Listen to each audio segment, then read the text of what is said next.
চৰাইদেউ অধিৱেশনলৈ যিহেতু আৰু বেছিদিন নাই, সেই ক্ষেত্ৰত কেন্দ্ৰীয় সমিতিয়ে নিৰ্দেশনা আগবঢ়োৱা মতে আজি মাৰ্ঘেৰিটা মহকুমা সমিতিখন পুনৰ নিৰ্মাণ কৰা হয়। যিহেতু মাৰ্ঘেৰিটা সমষ্টিত যথেষ্ট সংখ্যক টাই আহোম মানুহ আছে, গতিকে তেখেতক লৈ আগবঢ়াৰ প্ৰতিশ্ৰুতি দিয়াৰ এখন কমিটিয়ে আগন্তুক অধিৱেশনত সহযোগিতা আগবঢ়াব। আমাৰ লগত এই আলোচনা আজি সমিতিখন পূৰ্ণাংগ কৰা হ'ল। কেইজনীয়া কমিটি গঠন কৰা হৈছে? আজি পূৰ্ণাংগ কমিটি 33জনীয়া হৈছে। 33জনীয়াৰ ভিতৰত আপোনাৰ স্থানীয় মাকমকিলা, উলুপ, লিডু, ডিগবৈ আৰু পেঙেৰ পৰা প্ৰতিনিধি আহিছিলে। সকলোৱে আজি কমিটিখনত অন্তৰ্ভুক্ত হৈছে। মহকুমা সমিতিখন গঠন কৰা হৈছে আৰু এই সমিতিয়ে যাতে আগন্তুক দিনলৈ জাতিৰ বাবে যাতে আৰু উন্নতভাৱে কাম কৰিব পাৰে, সেই কামনাৰে এই কমিটিলৈ ধন্যবাদ জ্ঞাপন কৰিছোঁ। টাই আহোম যুৱপৰিষদ অসম টাইপা কেন্দ্ৰীয় সমিতিৰ নিৰ্দেশ মৰ্মে আমি অসমত আমাৰ যিমান জিলা আৰু মহকুমা আছিল, আমি সকলো জিলা মহকুমাখন আমি নতুন সমিতি আমি গঠন কৰি আছিলোঁ।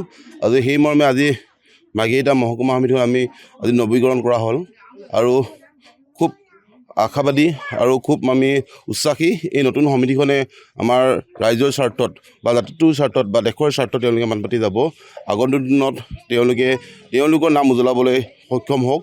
অসমৰ ৰাইজক তেওঁলোকে এখন সুস্থ আৰু সবল এখন সমিতি গঠনেৰে তেওঁলোকৰ যি দায়িত্ব থাকিব, কেন্দ্ৰীয় সমিতিৰ যি নিৰ্দেশনা থাকিব, তেওঁলোকে সুচাৰুৰূপে পালন কৰি তেওঁলোকৰ কাৰ্যকলাপবিলাক আগুৱাই নিয়াৰ ক্ষেত্ৰত সহায় হ'ব বুলি মই আশাবাদী।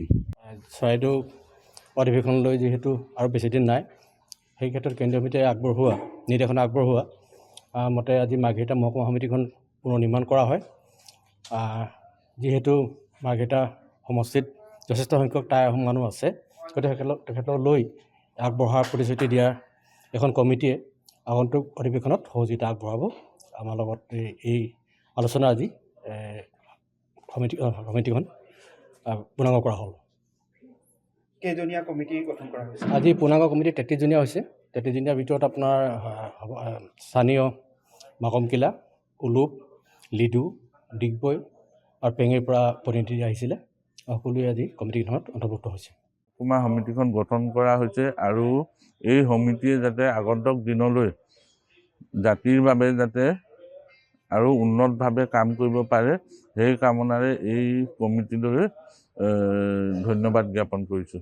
টাই আহোম যুৱপৰিষদ অসম টাইপা কেন্দ্ৰীয় সমিতিৰ নিৰ্দেশ মৰ্মে আমি অসমত আমাৰ যিমান জিলা আৰু মহকুমা আছিল, আমি সকলো জিলা মহকুমাখন আমি নতুন সমিতি আমি গঠন কৰি আছিলোঁ।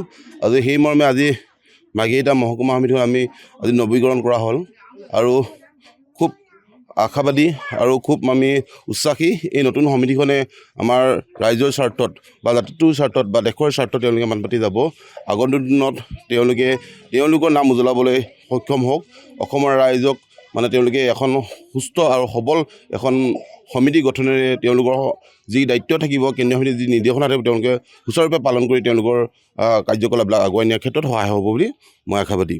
যিকোনো খবৰৰ বাবে যোগাযোগ কৰক 7099017330 লগতে 7099017110 নম্বৰত।